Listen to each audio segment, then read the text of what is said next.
अस्सलाम वालेकुम, welcome to my channel star of economics. This is Usba Mir. तो आज जो है हम थ्योरी ऑफ कंज्यूमर बिहेवियर का एक और फर्दर टॉपिक डिस्कस कर रहे हैं, जो हमारे पास है derivation of demand curve according to law of diminishing marginal utility. तो बेसिक इस्लाम में हमें ये बताया जा रहा है कि हम डिमांड कर्व को किस तरह ड्राइव कर सकते हैं law of diminishing marginal utility के ज़रिए। देन फर्स्ट हमारे पास लिखा हुआ है the price that a consumer pay for the commodity is equal to its marginal utility, कि जो भी प्राइस कंज्यूमर पे करता है किसी भी गुड को परचेज़ करने के लिए वो इक्वल होती है उसकी मार्जिनल यूटिलिटी के लिए, कि कंज्यूमर को उस गुड से कितनी मार्जिनल यूटिलिटी मिल रही है उसके अकॉर्डिंग वो उसकी प्राइस पे करता है। तो कंज्यूमर किस वक्त प्राइस को पे करता है किसी भी गुड को परचेज़ करने के लिए, जब तो उसकी मार्जिनल यूटिलिटी इक्वल हो उसकी प्राइस के, या तो मार्जिनल यूटिलिटी उसकी प्राइस से इंक्रीज़ हो।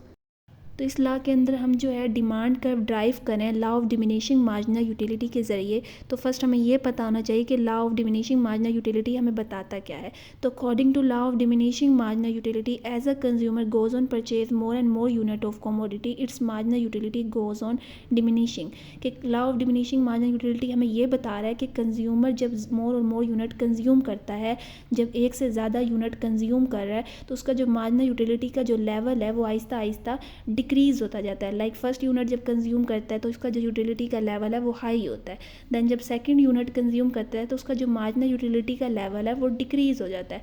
देन इसके बाद थर्ड यूनिट कंज्यूम करता है तो उसका फर्दर डिक्रीज़ हो जाता है। इसी तरह जब कॉन्टीन्यूस कंज्यूमर मोर और मोर यूनिट कंज्यूम करता है तो उसका जो मार्जिनल यूटिलिटी का जो लेवल है वो डिक्रीज़ हो जाता है। तो कंज्यूमर उस वक्त उस कमोडिटी के ज़्यादा यूनिट परचेज़ करता है जब उसकी प्राइसेस क्या हैं, डिक्रीज़ हो जाती हैं। तो सेम यही चीज़ नेक्स्ट स्टेटमेंट में हमें बताई गई है, as such consumer will buy more unit of commodity only when its price goes down.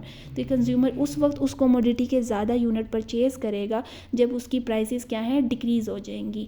When marginal utility is express in the term of money, in that case positive part of marginal utility curve will be it's demand curve. तो इससे पहले जो है हमने detail wise भी lecture record किया था law of diminishing marginal utility का, जिसमें हमने शेड्यूल भी डिस्कस किया था और डायग्राम भी।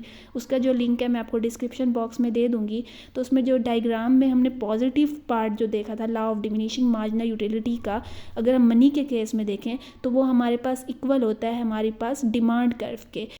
नेक्स्ट हमारे पास शेड्यूल रिप्रेजेंट किया जा रहा है जिसकी मदद से हम आगे डायग्राम को भी प्रिपेयर करेंगे।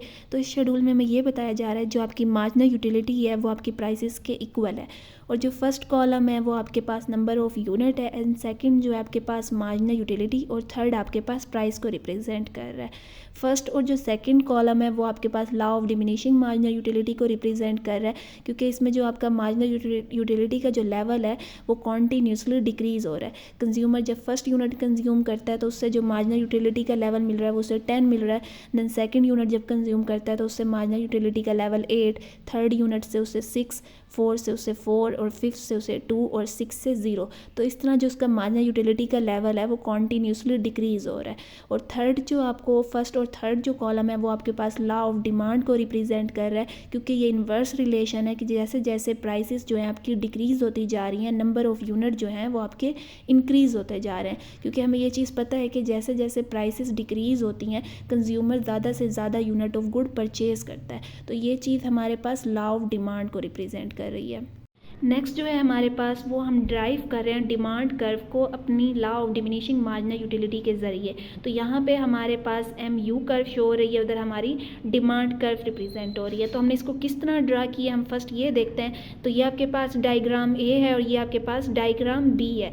तो डायग्राम A जो है आपके पास एक्स एक्सिस पे यूनिट ऑफ कमोडिटी शो हो रही है और वाई एक्सिस पे आपके पास मार्जिनल यूटिलिटी रिप्रेजेंट हो रही है।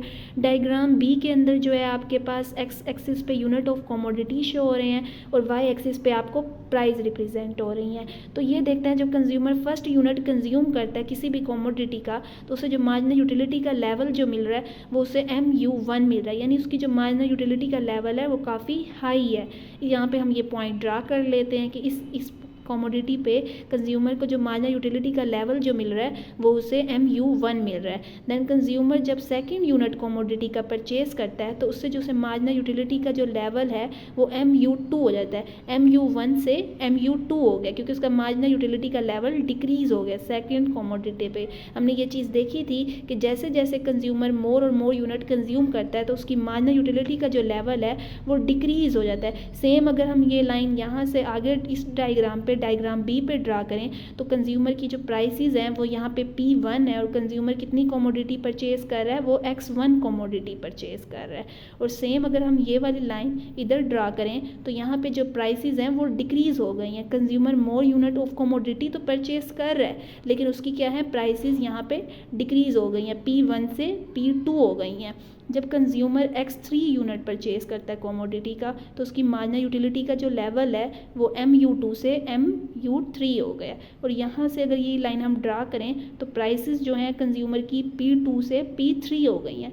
हमने ये चीज़ देखी थी कि कंज्यूमर जब मोर और मोर यूनिट कंज्यूम उस वक्त करता है जब उसकी प्राइसेस क्या हैं डिक्रीज़ हो जाती हैं। तो यहाँ पे क्या है प्राइसेस उसकी डिक्रीज़ हो रही हैं और वो कमोडिटी ज़्यादा से ज़्यादा परचेज़ कर रहा है क्योंकि पहले वो X1 यूनिट कंज्यूम कर रहा था, अब X2 और देन X3। नेक्स्ट जो है कंज्यूमर ने डायग्राम ए में ही हम देखें तो कंज्यूमर ने जब X4 यूनिट कंज्यूम किया तो उसकी जो मार्जिनल यूटिलिटी का लेवल है वो MU3 से MU4 हो गया। और इस अगर हम कर्व को ड्रा करें यहाँ पे देखें तो यहाँ पे हमारी प्राइसेस भी डिक्रीज़ हो गई हैं, P3 से P4 हो गई हैं। और अगर हम इसको देखें तो यहाँ पे कितनी कमोडिटी ले रहा है कंज्यूमर X4 कमोडिटी ले रहा है।